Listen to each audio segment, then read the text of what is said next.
Vamos lá. Questão 152. Questão 152. Questão 152. As hipóteses de extinção. Vamos soltar aqui. As hipóteses de extinção da medida socioeducativa vieram bem definidas na Lei 2.594. Será automática a extinção do cumprimento da medida socioeducativa em relação ao imputável que vier a responder a processo crime, frente à notória ausência de interesse em se prosseguir no correspondente processo de educação e integração sociofamiliar. Vamos de novo. As hipóteses de extinção da medida socioeducativa vieram bem definidas na Lei 2.594. Será automática a extinção do cumprimento da medida socioeducativa em relação ao imputável que vier a responder a processo crime, frente à notória ausência de interesse em se prosseguir no correspondente processo de educação e integração sociofamiliar. Vamos colocar errado. Vou colocar errado aqui nessa questão. Vamos ver aqui. 152. Coloquei errado. A gente acertou. Vamos verificar aqui a base legal para isso. A base legal é o artigo 46 da Lei 12.594 de 2012. Diz assim: a medida socioeducativa será declarada extinta pela morte do adolescente, pela realização de sua finalidade, pela aplicação de pena privativa de liberdade a ser cumprida em regime fechado ou semiaberto, em execução provisória ou definitiva, pela condição de doença grave que torne o adolescente incapaz de submeter-se ao cumprimento da medida e nas demais hipóteses previstas na lei. Aí vem no parágrafo 1º. Parágrafo 1º diz o seguinte: no caso de um maior de 18 anos em cumprimento de medida socioeducativa responder a processo crime, caberá à autoridade judiciária decidir sobre eventual extinção da execução. Cientificando da decisão o juízo criminal competente. Então aqui está o erro da questão, né? Não será automática. Diz assim o parágrafo 1º. No caso de um maior de 18 anos em cumprimento de medida socioeducativa responder a processo crime, caberá à autoridade judiciária decidir sobre eventual extinção do processo. Então, juiz decide, né? Sobre a extinção.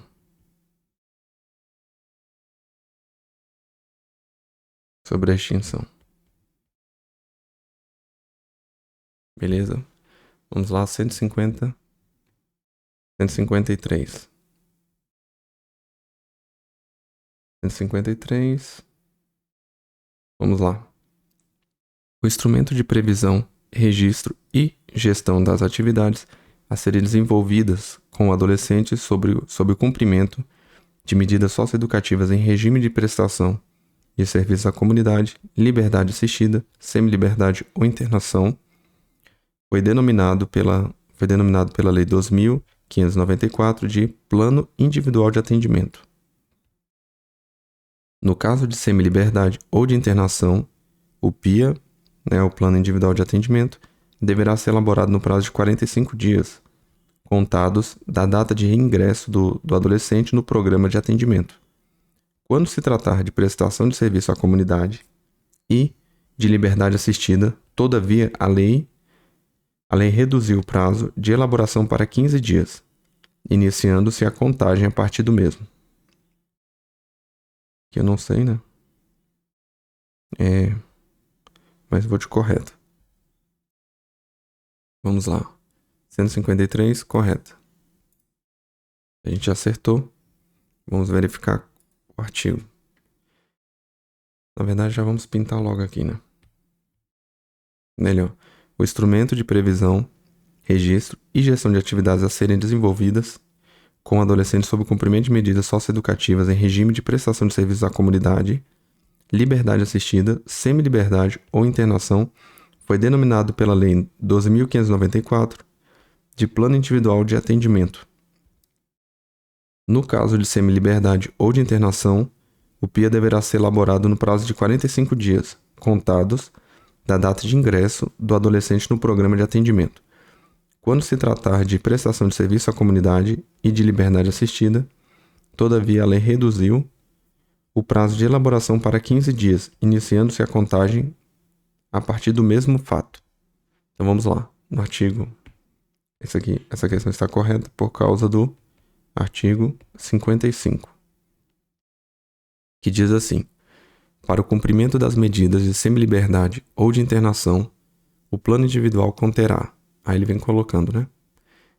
Designação do programa, definição das atividades internas, fixação das metas. Aí, parágrafo único. Parágrafo único. Parágrafo único diz assim: o PIA será elaborado no prazo de 45 dias da data de ingresso do adolescente no programa de atendimento.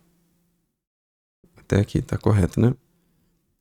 E o artigo 56 diz assim: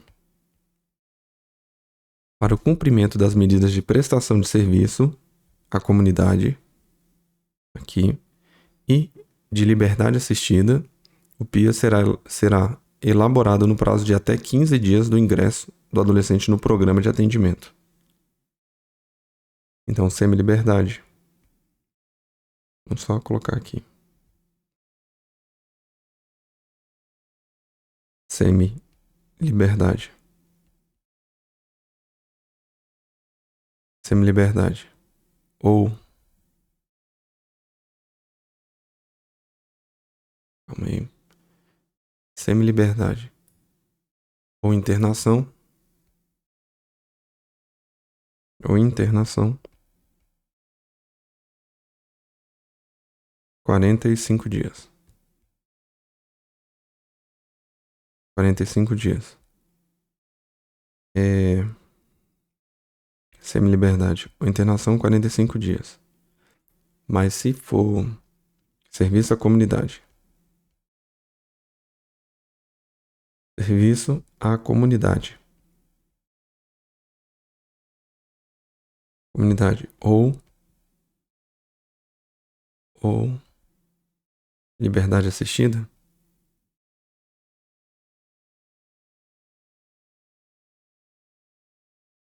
Ou liberdade assistida. São 15 dias.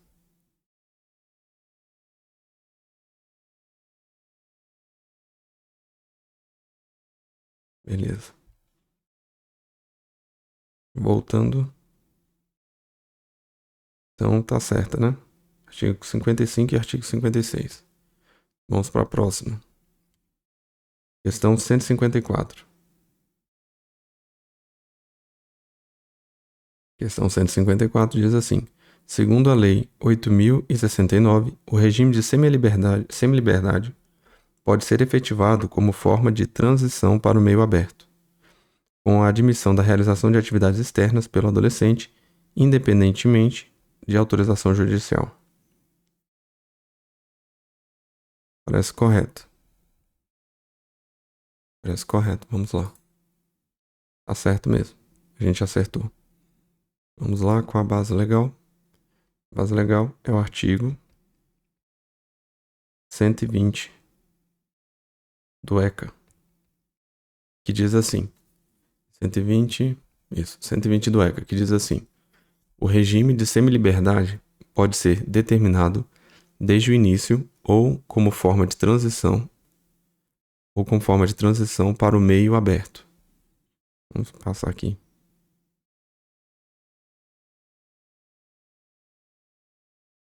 Vamos aqui ver aqui no ECA.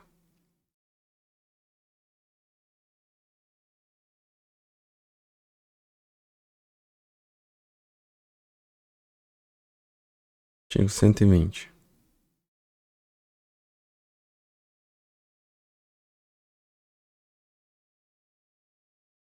Cadê o artigo 120? Artigo 120. Vamos lá. O regime de semiliberdade pode ser determinado desde o início ou como forma de transição para o meio aberto, possibilitada a realização de atividades externas, independentemente de autorização judicial. Perfeito, é o caput aí, né? Aí vem parágrafo 1º. São obrigatórias a escolarização e a profissionalização, devendo sempre que possível ser utilizados os recursos existentes na comunidade. Parágrafo 2º. A medida não comporta prazo determinado, aplicando-se, no que couber, as disposições relativas à internação. Perfeito. Mas aí a resposta, né? Nossa resposta é o caput mesmo. Vamos lá. Artigo 120 do ECA. Aqui, artigo 120. Então vamos só marcar aí. Segundo a lei, o regime de semiliberdade pode ser efetivado como forma de transição para o meio aberto, como admissão da realização de atividades externas pelos adolescentes independentemente de autorização judicial. Perfeito. 155. 155 diz... Vamos lá. Segundo a Lei 8.069, é o ECA, né? O promotor de justiça poderá conceder a remissão ao adolescente como forma de exclusão do processo, antes de iniciado o procedimento judicial para apuração de ato infracional, podendo incluir a aplicação de qualquer das medidas previstas em lei, exceto a de liberdade assistida e internação. Repetindo, o promotor de justiça poderá conceder a remissão ao adolescente. Já estou com dúvida nessa aqui. Como forma de exclusão do processo antes de iniciado o procedimento judicial para apuração do ato infracional, podendo incluir a aplicação de qualquer das medidas previstas em lei, exceto a da liberdade assistida e a internação. Estou com dúvida. Me parece correto. Vamos ver aqui.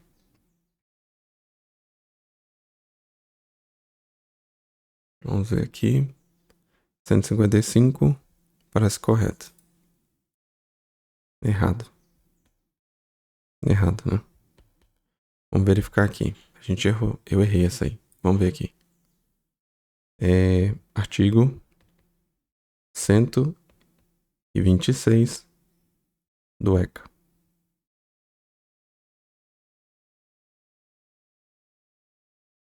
Vamos lá. 126 do ECA. Diz assim. 126. Antes de iniciado o procedimento judicial para apuração do ato infracional, o representante do Ministério Público poderá conceder a remissão. A remissão como forma de exclusão do processo, atendendo às circunstâncias e consequências do fato, ao contexto social, bem como à personalidade do adolescente e à sua maior ou menor participação no ato infracional. Iniciando o procedimento, a concessão de remissão pela autoridade judiciária importará na suspensão ou extinção do processo. Parágrafo único. Iniciando o procedimento, a concessão e a remissão pela autoridade, a concessão da remissão pela autoridade judiciária importará a suspensão ou extinção. Artigo 127. A remissão não implica necessariamente o reconhecimento ou a comprovação da responsabilidade, nem prevalece efeito de antecedentes, podendo incluir eventualmente a aplicação de qualquer das medidas previstas em lei, exceto a colocação em regime de semiliberdade e internação. Então vamos ver aqui. Vamos voltar para a questão, né? Voltar para a questão. Vamos lá marcando o que está correto. Segundo a Lei 8.069, o promotor de justiça poderá conceder a remissão ao adolescente. Até aí está correto, né? Como forma de exclusão do processo. Antes de iniciado o procedimento judicial para apuração do ato infracional. Até aqui está correto. Podendo incluir aplicação de quaisquer medidas pela lei. Aqui. A remissão podendo incluir, exceto liberdade assistida e internação. O erro é liberdade assistida. É isso. Exceto liberdade assistida. Exceto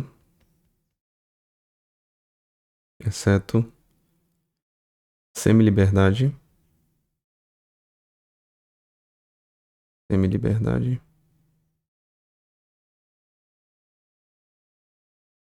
liberdade e internação, conforme artigo 127, né?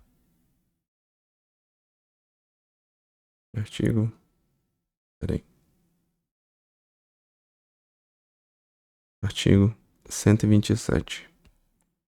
Internação.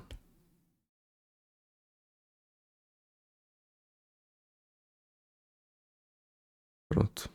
Exceto internação. Então vamos lá. Questão.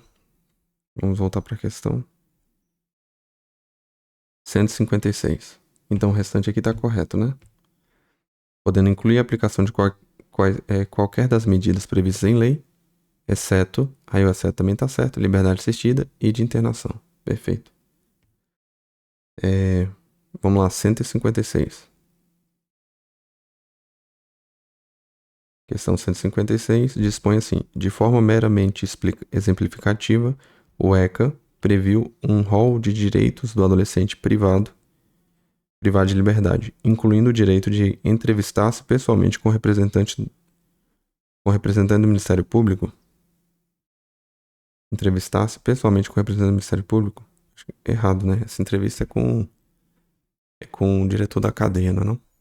Oh, é com o diretor do estabelecimento. Cadeia, até parece. É errado.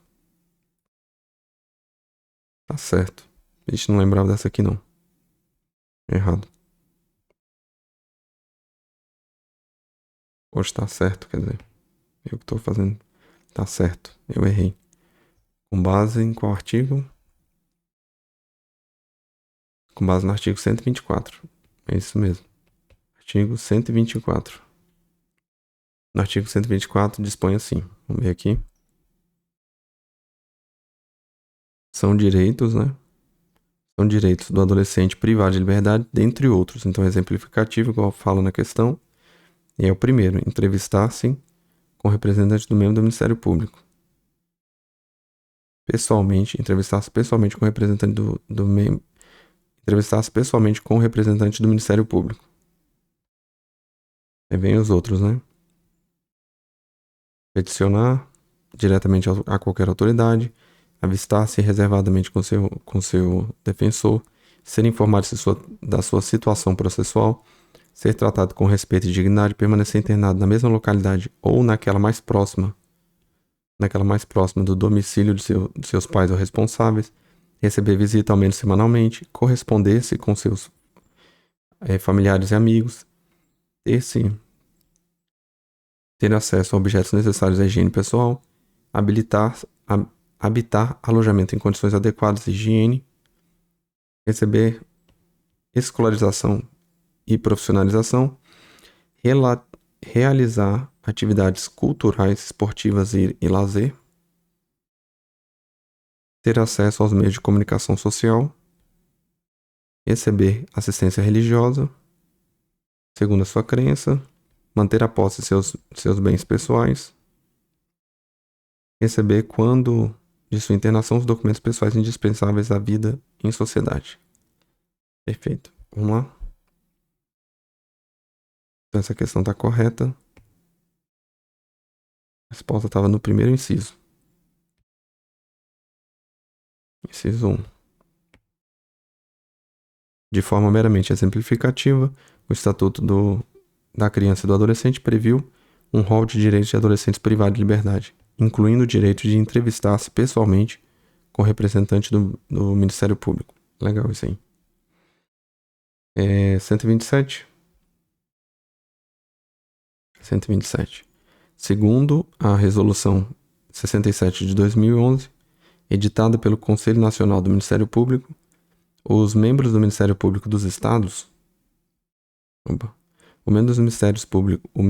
membros do Ministério Público dos Estados deverão solicitar aos respectivos coordenadores de Centro de Apoio Operacional da Infância e da Juventude a tomada das medidas administrativas e judiciais necessárias à implementação de políticas socioeducativas em âmbito estadual, nos moldes previstos do SINASE.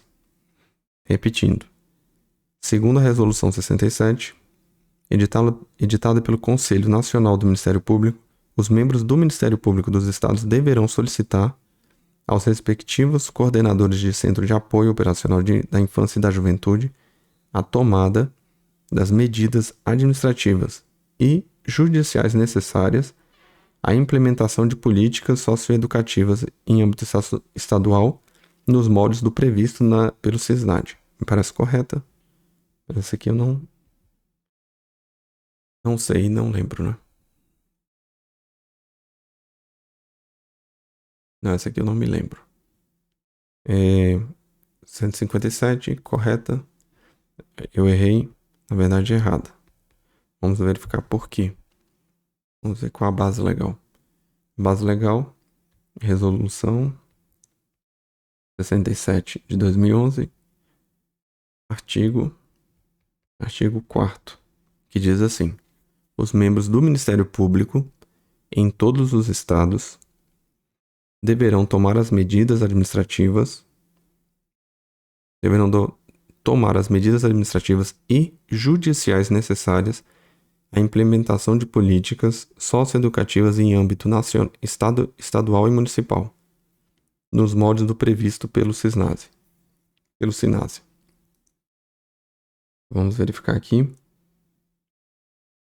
Segundo a resolução, editada pelo Conselho, os membros do Ministério Público dos Estados deverão solicitar. Então aqui está o erro, né? Solicitar os coordenadores do Centro de Apoio de Infância a tomada de medidas. Errado, né? Errado. Os MPs, né, os membros do Ministério Público deverão tomar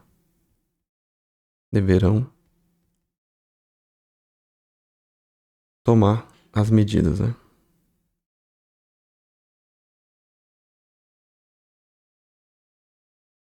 Tomar as medidas administrativas e judiciais necessárias. Medidas administrativas e judiciais necessárias.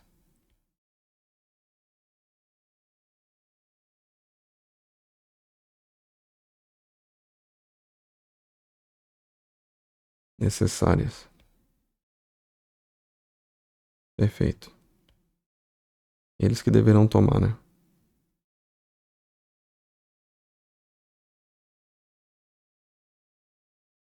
E não solicitar. Pronto. Tá aí o erro da questão. Então vamos lá.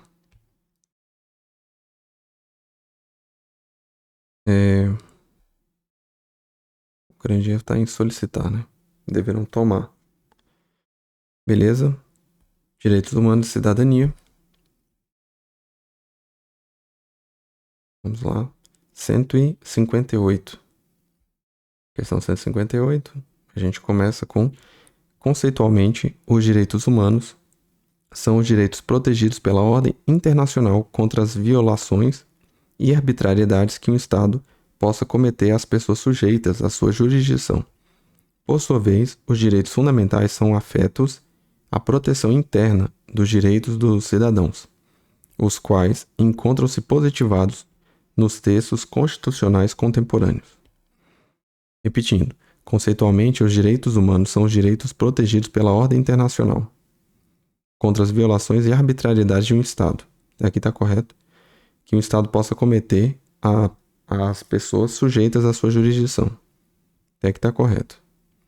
Por sua vez, os direitos fundamentais são afetos à proteção interna dos direitos dos cidadãos, os quais encontram-se positivados nos textos constitucionais contemporâneos.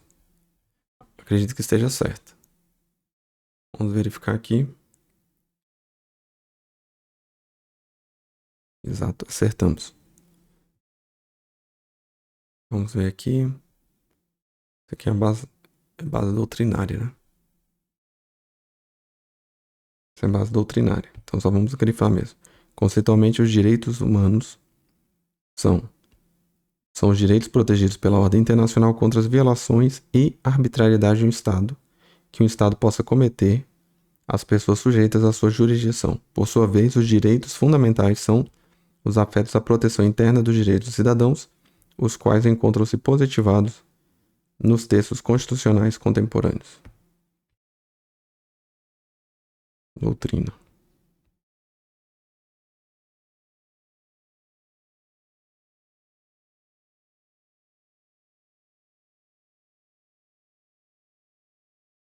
Beleza. Aqui cabe um destaque. O Massuoli coloca assim: ó, direitos do homem, direitos do homem, direitos fundamentais,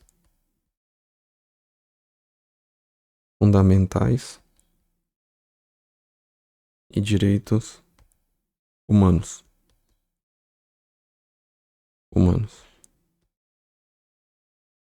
Aqui, não positivados, de forma bem resumida, né? Não positivados.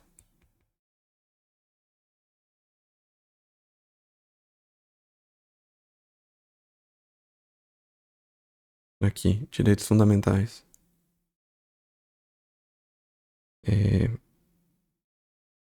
Garantidos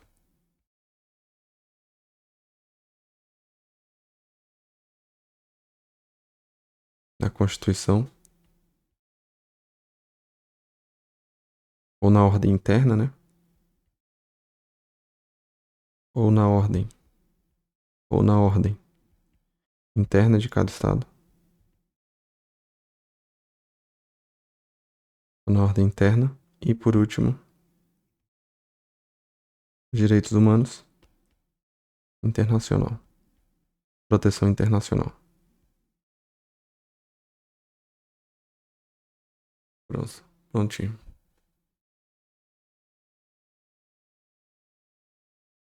Pronto. É isso aí. Vamos lá. 159. 159 diz assim: a prioridade de atendimento às pessoas portadoras de deficiência ou com a mobilidade reduzida, regulamentada pelo Decreto 5.296, pelo órgão da administração pública direta, indireta e fundacional, às empresas prestadoras de serviços públicos e às instituições financeiras, aplica-se também aos serviços de emergência dos estabelecimentos públicos e privados de atendimento à saúde, independentemente da gravidade do estado de saúde do paciente. Vamos lá. A prioridade de atendimento às pessoas portadoras de deficiência ou com mobilidade reduzida, regulamentada pelo Decreto 5.296 de 2004, pelo órgão da administração pública direta ou indireta, atendimento pelo órgão, né?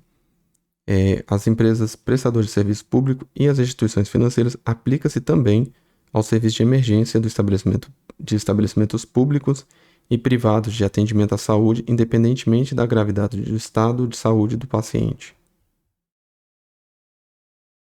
Peraí. Independentemente da gravidade do estado de saúde do paciente. Acho que é errado. 159. Parece errado. É errado mesmo. Acertamos aí. Então vamos ver o artigo, né? Decreto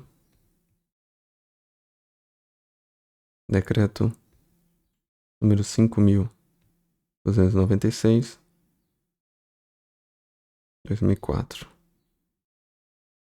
Vamos ver aqui. que ele diz, né?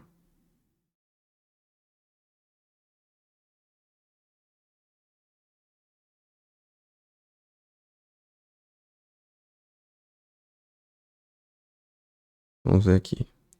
Decreto, artigo 6º. Artigo 6º, vamos lá. O atendimento prioritário compreende tratamento diferenciado e atendimento imediato às pessoas que tratam o artigo 5º. Aí as pessoas que tratam o artigo 5º diz o quê? Aí tem deficiente, isso. Considera-se para esse decreto, aí vem falando quais são os artigos, quais são as deficiências, né? Pessoa portadora de deficiência, possui limitação em capacidade para desempenho de atividade, deficiência física, deficiência auditiva, deficiência visual, deficiência mental, deficiência múltipla, pessoa com mobilidade reduzida. Beleza. Aí ele vem e coloca. Artigo 6º, parágrafo 3º. No parágrafo 3º ele fala: nos serviços de emergência dos estabelecimentos públicos e privados de atendimento à saúde, a prioridade conferida por este decreto fica condicionada à avaliação médica em face da gravidade dos casos a atender. Então tá aí o erro, né? Então, beleza. Voltando. Então, artigo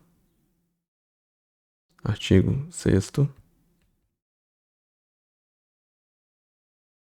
Artigo 6º. Parágrafo 3º. Parágrafo 3º. Aí vamos marcar o que tá errado, né? Independentemente da gravidade do estado de saúde do paciente. Pronto, tá aí o erro. O restante tá tudo certo. A prioridade de atendimento às pessoas portadoras de deficiência ou com mobilidade reduzida, regulamentada pelo Decreto 5.296 pelo órgão da administração pública, direta, indireta e fundacional, às empresas prestadoras de serviços públicos e instituições financeiras, aplica-se também ao serviço de emergência dos estabelecimentos públicos e privados no atendimento à saúde. Aí aqui o erro está independentemente do estado de gravidade, depende, né? Haverá uma avaliação para isso. Vamos lá. 160. 160. Opa. 160. Vamos lá, a questão 160 diz o seguinte: o Estatuto da Pessoa com Deficiência estabelece que as instituições privadas, de qualquer nível e modalidade de ensino, devem obrigatoriamente ofertar educação bilíngue, em Libras como primeira língua e na modalidade escrita de língua portuguesa como segunda língua, em escolas e classes bilíngues e em escolas inclusivas, sendo vedada a cobrança de valores adicionais de qualquer natureza em suas mensalidades, anuidades e matrículas no cumprimento dessa determinação. Devem obrigatoriamente ofertar educação bilíngue em Libras como primeira língua e na modalidade escrita da língua portuguesa. Parece errado, né? Parece errado. Vamos ver aqui. Estamos na questão 160. Questão 160, marcamos errado. E acertamos, é errado mesmo. Vamos ver aqui.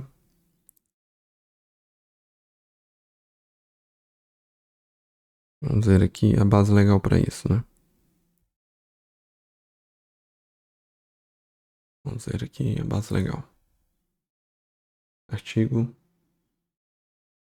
28. Vamos ver aqui o artigo 28. Artigo 28. Aqui, ó. Incumbe ao poder público assegurar, criar, desenvolver, implementar, incentivar, acompanhar e avaliar. Esse é o artigo 28. Aí lá no seu inciso 4, diz assim: oferta de educação bilíngue em Libras como primeira língua e na modalidade escrita da língua portuguesa como segunda língua, em escolas e classes bilíngues e escolas inclusivas. Perfeito. Ele coloca... Só que é onde ele está falando que isso aí é obrigatório. Ah, aí no parágrafo primeiro, No parágrafo 1º ele fala bem assim: as instituições privadas de qualquer nível e modalidade de ensino, aplica-se obrigatoriamente. Então vamos verificar aqui, ó. O que aplica-se obrigatoriamente? Aplica-se obrigatoriamente, a gente tem que achar se tem o bilíngue. Bilíngue aqui é inciso 4. Inciso 4, né? Que é o inciso 4.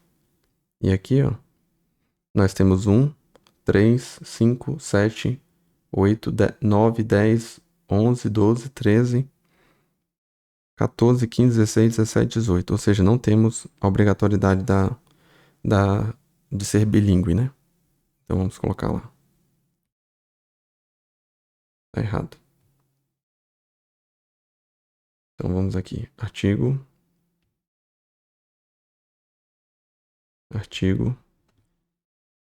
28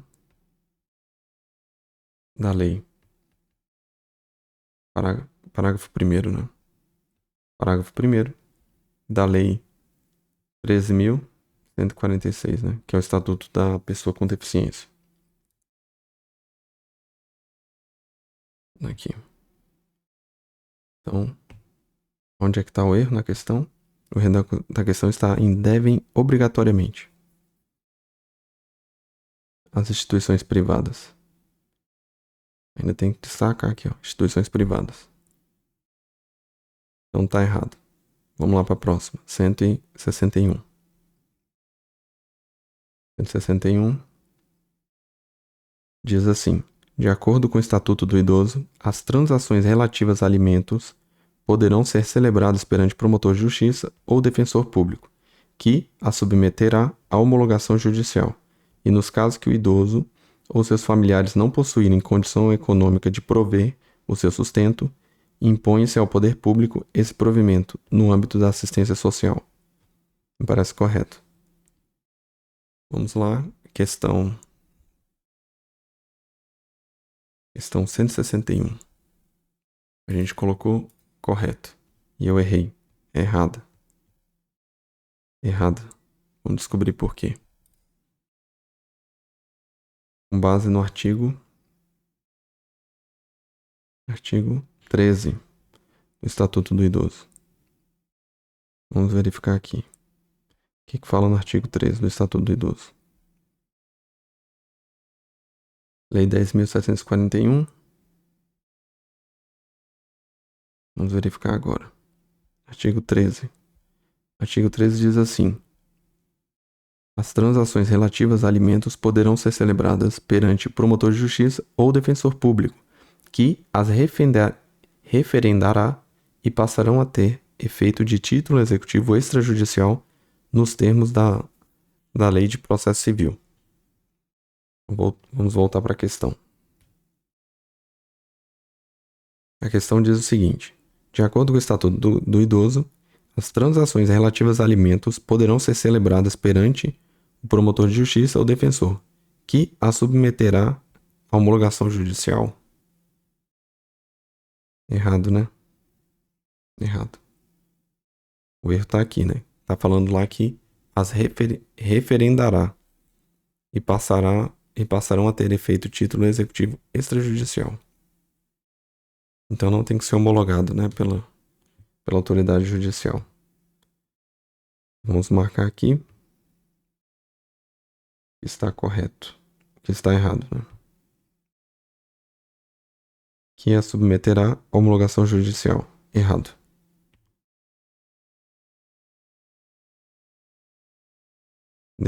Defensor ou promotor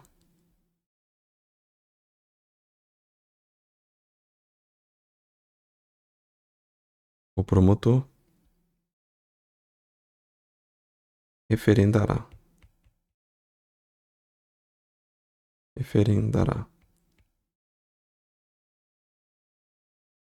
E passarão a ter efeito de título executivo extrajudicial. Título executivo extrajudicial.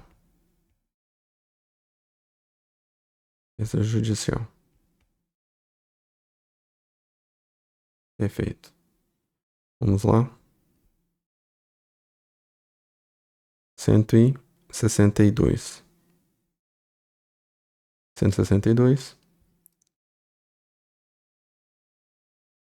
Questão 162 diz assim: dentre as medidas de proteção estabelecidas pelo Estatuto do Idoso, no caso de ameaça ou violação dos direitos do idoso, estão o encaminhamento à família ou curador mediante termo de responsabilidade, a requisição para tratamento de sua saúde em regime ambulatorial, hospitalar ou domiciliar e o abrigo em entidade. As medidas de proteção podem ser determinadas ou requeridas pelo Ministério Público, não podendo o Poder Judiciário determiná-las de ofício.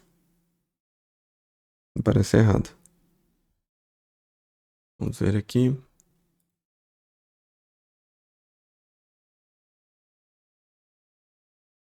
Vamos ver aqui.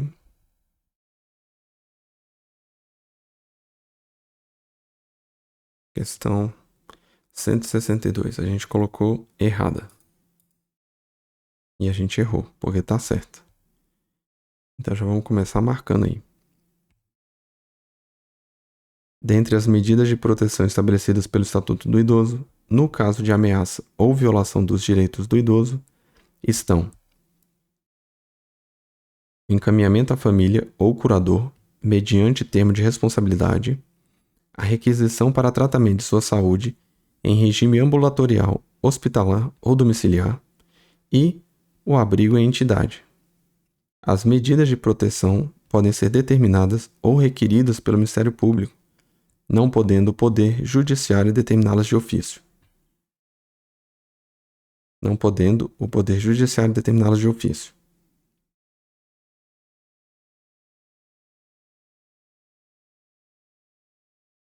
As medidas de proteção podem ser determinadas ou requeridas pelo Ministério Público, não podendo o Poder Judiciário determiná-las de ofício. Então, correto, né? Vamos ver qual a base legal. Vamos ver aqui. Base legal. Estatuto do Idoso. Lei 10.741, artigo 45. Artigo 45 diz assim: verificada qualquer das hipóteses previstas no artigo 43, o Ministério Público ou o Poder Judiciário, a requerimento daquele, poderá determinar, dentre outras, as seguintes medidas. Ou seja, tem que ser a requerimento do Ministério Público, né? Aí ele vem e fala as medidas: encaminhar a família ou curador mediante termo de responsabilidade, orientação, apoio e acompanhamento temporários, requisição de tratamento de sua saúde, regimento ambulatorial, hospitalar ou domiciliar, inclusão em programa oficial ou comunitário de auxílio, orientação e tratamento a usuários dependentes de drogas lícitas ou ilícitas, ao proprietário idoso ou à pessoa de sua convivência que lhe cause perturbação, abrigo em entidade e abrigo temporário. Perfeito. Então vamos lá.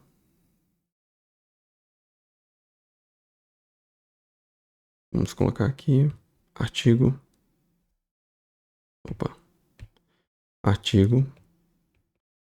45. Artigo 45. Artigo 45 da lei. Vou colocar a lei aqui. Lei 10.740. Estatuto do Idoso. Estatuto do Idoso. Prontinho. Vamos lá, 163. 163 diz assim: de acordo com a Lei 8.742, de 93, Lei Orgânica de Assistência Social, a organização da assistência social tem como base as seguintes diretrizes: a descentralização político-administrativa para os estados, o Distrito Federal e os municípios, e comando único das ações em cada esfera de governo, a participação da população por meio de organizações representativas na formulação das políticas e no controle das ações em todos os níveis, e a supremacia do atendimento às necessidades sociais sobre as exigências de rentabilidade econômica. Parece correto. Vamos ver aqui. Questão 163. A gente marcou correto. E eu errei. Errada. Aqui. Errada. Vamos ver aqui com a base legal pro erro.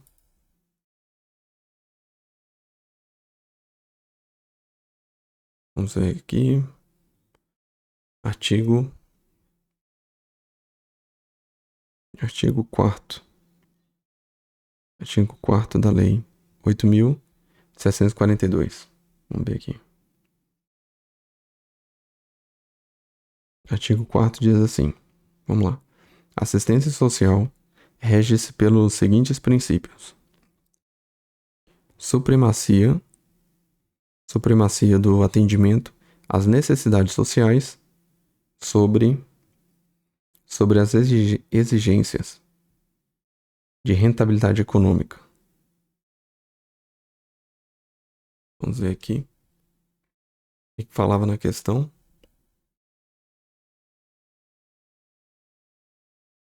Tá, vou terminar de ler aqui o artigo 4º e a gente volta. Supremacia do atendimento às necessidades sociais sobre as exigências da rentabilidade econômica.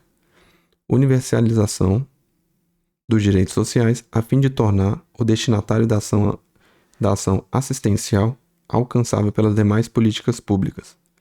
Respeito à dignidade do cidadão, à sua autonomia e o seu direito a benefícios e serviços de qualidade, bem como a convivência familiar e comunitária, vedando-se qualquer comprovação vexatória de necessidade. Igualdade de direitos no acesso ao atendimento, sem discriminação de qualquer natureza, garantindo-se equivalência às populações urbanas e rurais. Divulgação ampla dos benefícios, serviços, programas e projetos assistenciais, bem como dos recursos oferecidos pelo poder público e dos critérios para sua concessão. Então vamos voltar lá. Vamos lá. Vamos voltar, vamos marcando que está correto.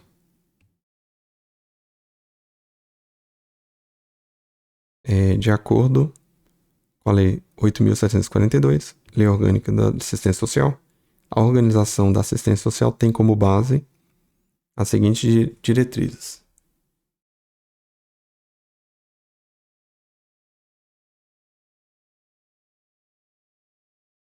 Ah, entendi. Tudo que a gente leu aí, na verdade, ele colocou aqui. Calma aí, vamos dar uma olhada lá na lei de novo. Então, aqui, ó. No artigo 4º fala princípios. E no artigo 5º fala diretrizes. A organização social tem como base as seguintes diretrizes: descentralização político-administrativa para os estados, Distrito Federal e municípios e comando único das ações em cada esfera de governo, participação da população por meio de organizações representativas na formulação das políticas e no controle das ações em todos os níveis, primazia da responsabilidade do Estado na condução política de assistência social em cada esfera de governo.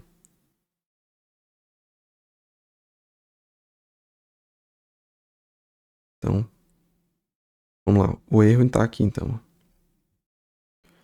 O erro está aqui. O erro está aqui, ó. Na verdade, são princípios e não diretrizes. O restante está correto. Não, descentralização. Ah, não, tá aqui, ó. Vamos lá. A descentralização político-administrativa para os estados, Distrito Federal e municípios também é diretriz. Comando único das ações em cada esfera de governo. Calma aí. Comando único em ações de cada esfera de governo, correto? A, correta a participação da população por meio de organizações representativas na formulação das políticas e nos controles em todos os níveis, correto? Ah, entendi. Não, então aqui, ó. No lugar de daqui tá errado. A gente pode deixar aqui como certo.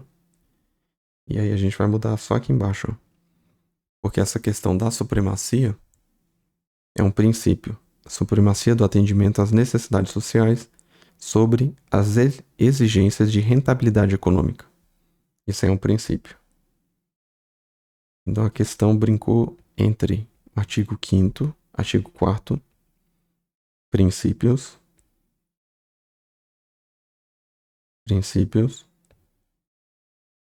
e o artigo 5º e o artigo 5º, diretrizes.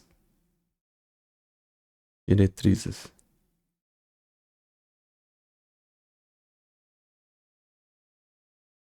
É só colocar aqui.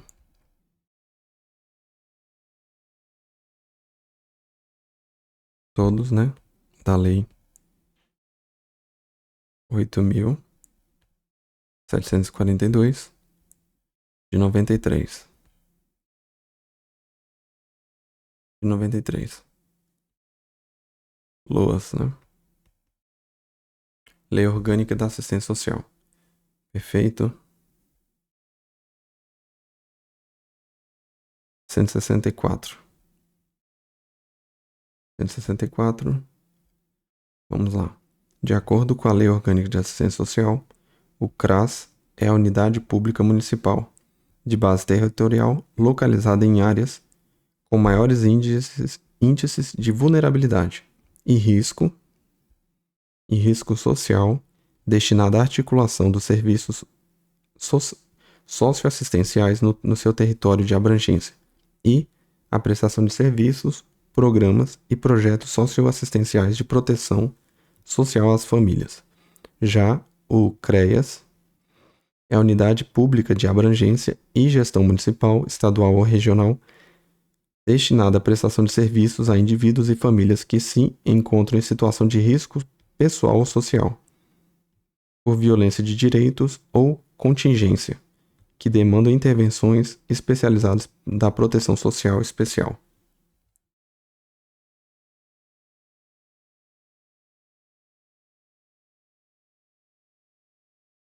Vamos ver aqui. 164. 160. Essa aqui a gente marcou o quê? Marquei correta. Vamos ver 164. 164, correto. A gente acertou. Então já vamos marcar desde logo. Verifar aqui a questão, né?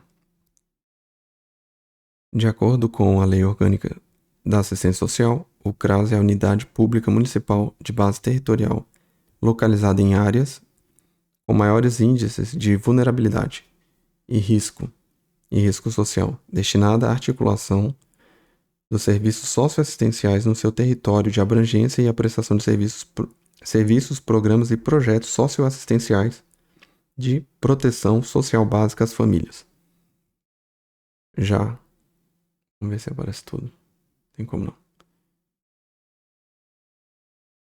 Já o CREAS é a unidade pública de abrangência e gestão municipal, estadual ou regional destinada à prestação de serviços a indivíduos e famílias que se encontram em situação de risco pessoal ou social, por violação de direitos ou contingência, que demandam intervenções especializadas da proteção especial.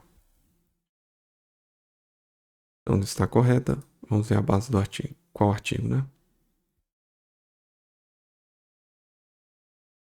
Vamos ver, vamos ver. É o artigo Artigo 6º C. Opa. Artigo 6º C. Parágrafo 1º e parágrafo 2º. Vamos ver aqui. O que tá falando lá direitinho, né?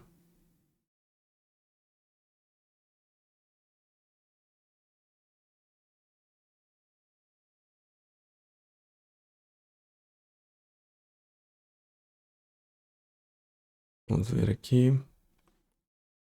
Artigo 6º. 6º C.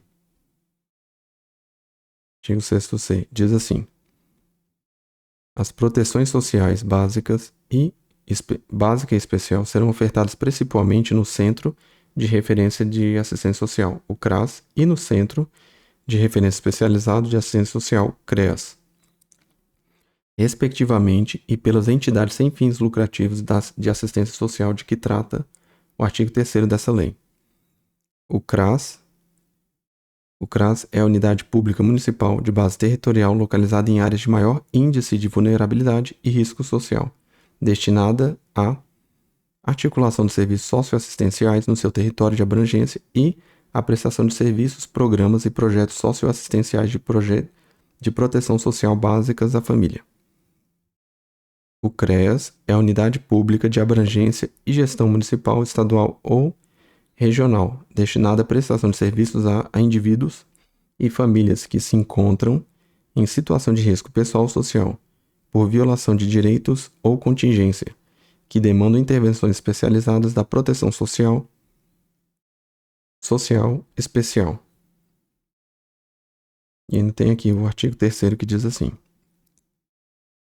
o CRAS e os CREAS são unidades públicas estaduais instituídas no âmbito do SUAS, que possuem interface com as demais políticas públicas e articulam, coordenam e ofertam os serviços, programas, projetos e benefícios da assistência social. Perfeito. É o que está previsto na questão mesmo. Então vamos lá. Só marcar aqui. Que é a lei 8.742, né? Isso mesmo. 742. Lei Orgânica da Assistência Social. 93. Perfeito. 93. 165. Questão 165. Vamos lá. A Lei 9.394 de 96, Diretrizes e Bases da Educação Nacional, estabelece que a educação é dever da família e do Estado, sendo que o Estado, no que tange à educação escolar pública, deverá garantir, dentre outras, a educação básica obrigatória e gratuita dos 4 aos 17 anos de idade, a educação infantil gratuita às crianças de até 4 anos de idade, acesso público e gratuito ao ensino fundamental e médio para todos os que não concluíram na idade própria e vaga na escola pública de educação infantil e de ensino fundamental mais próxima de sua residência a toda criança a partir do dia em que completar 4 anos de idade. Nossa, tô com dúvida em 4 anos de idade aqui, porque achei que era dos 5. Achei que era dos 5 anos. Vou colocar errado, mas com dúvida. Vamos lá. Estamos na 165. Eu marquei errada. E acertamos. Vamos ver. Com base em qual artigo? É isso mesmo. Artigo 4º. Artigo 4º da Lei 9.300.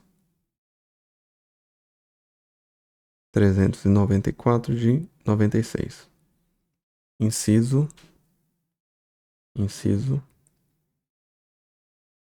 Vou fechar aqui. Inciso 2. Inciso 2. Vamos lá. Diz assim, né? Vamos ver o que fala na lei. Lei 9.394 de 96. Diz assim. No artigo 4º fala: o dever do Estado com educação escolar pública será efetivado mediante a garantia de. Aí ele vem lá no inciso 2º, educação infantil gratuita às crianças de até 5 anos de idade. Então é errado, né? Que lá fala 4. Então vamos voltar. Vamos marcar o que está errado aqui. Estabelece que a educação é dever da família. É dever da família, do Estado, sendo que no que tange a educação escolar pública deverá garantir, dentre outras, perfeito, a educação básica obrigatória e gratuita dos 4 aos 17. Então aqui é do 5, né?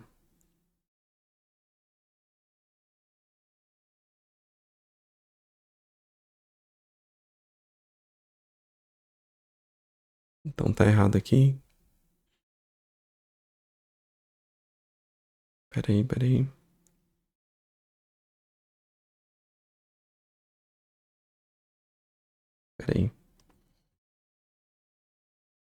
Vamos ver essa primeira parte aqui. No que tange a educação escolar pública, deverá garantir, dentre outros, a educação básica obrigatória e gratuita dos 4 aos 17. Vamos voltar lá na lei.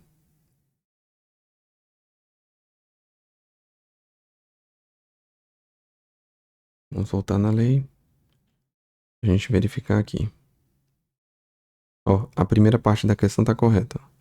Educação básica obrigatória e gratuita dos 4 aos 17. Organizado da seguinte forma: pré-escola, ensino fundamental, ensino médio. Ele fala educação infantil gratuita até. Então, infantil gratuita até os 5 anos de idade. 5 anos de idade. Beleza? Então a gente volta lá. Vamos voltar aqui. Então, aonde é que tá certo? Até aqui tá certo. Gratuita aos 4 anos. Aos 4 anos. Dos 4 aos 17 ainda tá correto. A educação infantil gratuita às crianças até 4 anos. Aí tá errado. É aqui que tá errado. São 5 anos de idade. Vamos verificar o restante. Acesso público e gratuito ao ensino fundamental e médio para todos os que não concluíram na idade própria. Para todos que não concluíram na idade própria. E vaga na sua escola pública, educação infantil ou ensino fundamental mais próximo de sua residência.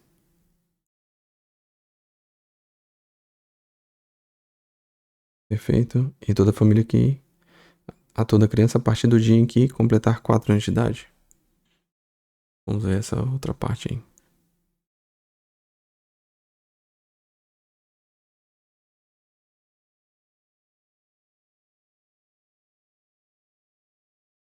É isso mesmo. Então o erro só está nessa parte mesmo do inciso 2º, que é educação infantil gratuita às crianças de até 5 anos de idade. Então, perfeito. Vamos lá para a próxima questão. 166. 166 diz o seguinte: de acordo com a Lei 9.394, Diretrizes e Bases da Educação Nacional, a União, os Estados, o Distrito Federal e os municípios organizarão, em regime de colaboração, os respectivos sistemas de ensino. A referida legislação também faculta aos municípios optarem por se integrar ao sistema estadual de ensino ou compor com eles um sistema único de educação básica. Então vamos lá. A União, os Estados, o Distrito Federal e os municípios organizarão em regime de colaboração os respectivos sistemas de ensino. A referida legislação também faculta aos municípios optarem por se integrar ao sistema estadual de ensino ou compor com ele um sistema único de educação básica. Vamos ver aqui. Acho que está errada. Está errada. Vamos ver aqui. 166. Tá certa. Tá certa. Eu errei. Vamos ver aqui. Com a base legal do meu erro. Artigo 11. Parágrafo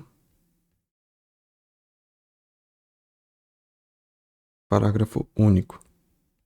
Parágrafo único. Que diz assim. Vamos ver aqui.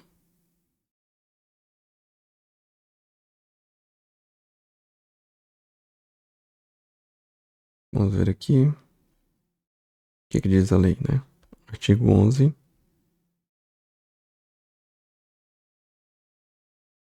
Artigo 11 diz assim: os municípios incumbir-se-ão de. Aí vem no parágrafo único. Os municípios poderão optar ainda por se integrar ao sistema estadual de ensino ou compor com ele um sistema único de educação básica. Poderão optar. Eu achei que não podia optar, não. Esse foi meu erro aí. Então está correto. Vamos lá. Vamos só marcar aqui, né?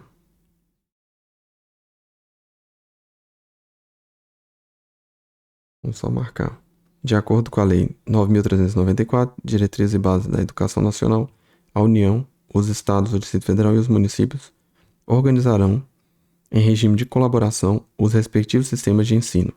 A referida legislação também faculta aos municípios optarem por se integrarem ao sistema estadual de ensino ou compor com ele um sistema único de educação básica. Perfeito.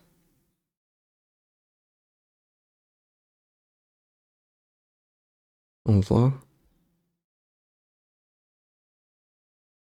O Ministério Público intervirá quando não for parte nas causas cíveis e criminais decorrentes da violência doméstica e familiar contra a mulher, nos processos cíveis regidos pela Lei 11.340, violência doméstica e familiar, é absoluta a competência do domicílio ou da residência da ofendida. Vamos lá. O Ministério Público intervirá quando não for parte nas causas cíveis e criminais decorrentes da violência doméstica e familiar contra a mulher. Eu não sei se cíveis, aqui eu tô com dúvida. Nos processos cíveis regidos pela Lei 11.340, violência doméstica e familiar, é absoluta a competência do domicílio ou residência da ofendida? Eu acredito que não. Errado. Vamos ver aqui. 167. Errado mesmo, acertamos. Vamos ver a base legal. Artigo 15 da Lei Maria da Penha, né? Lei Maria da Penha. Lei Maria da Penha. Artigo 15 e 25. 25. Vamos ver aqui.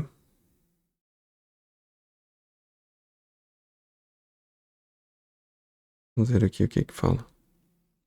Vamos dar uma lida aqui na lei, né?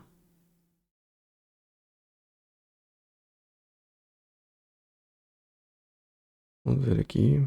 Lei 11.340. Artigo 15.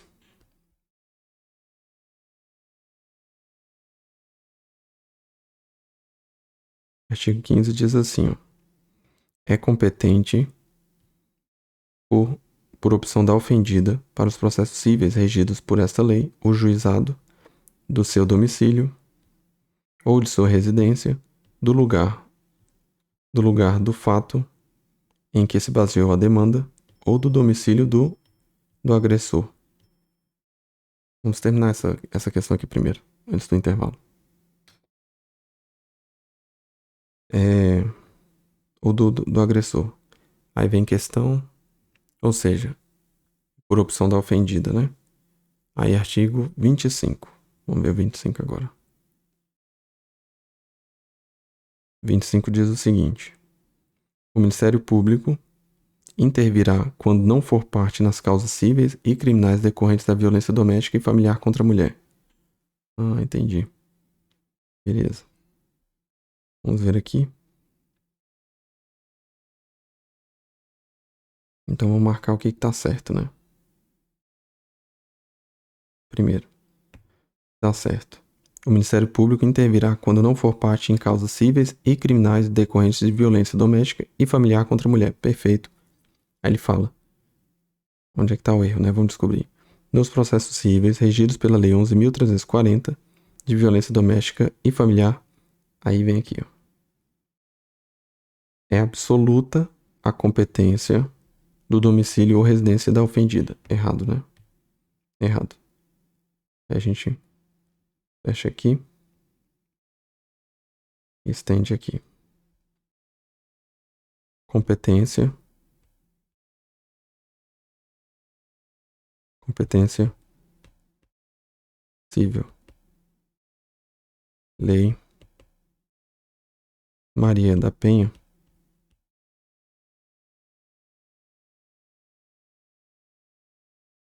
Da Penha.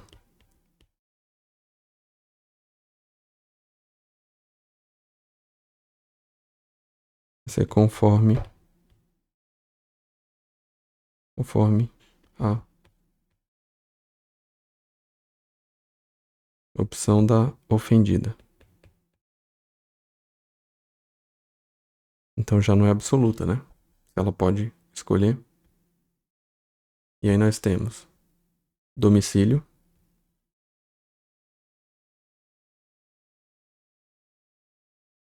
ou residência. Nós temos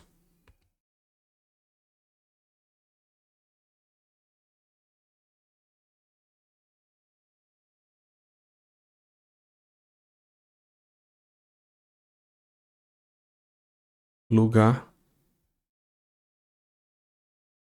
lugar do fato, que se baseou a demanda, e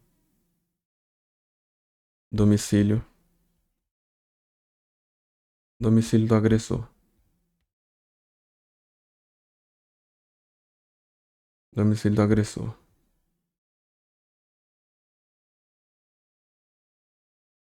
Prontinho. Vamos fazer a pausa aí.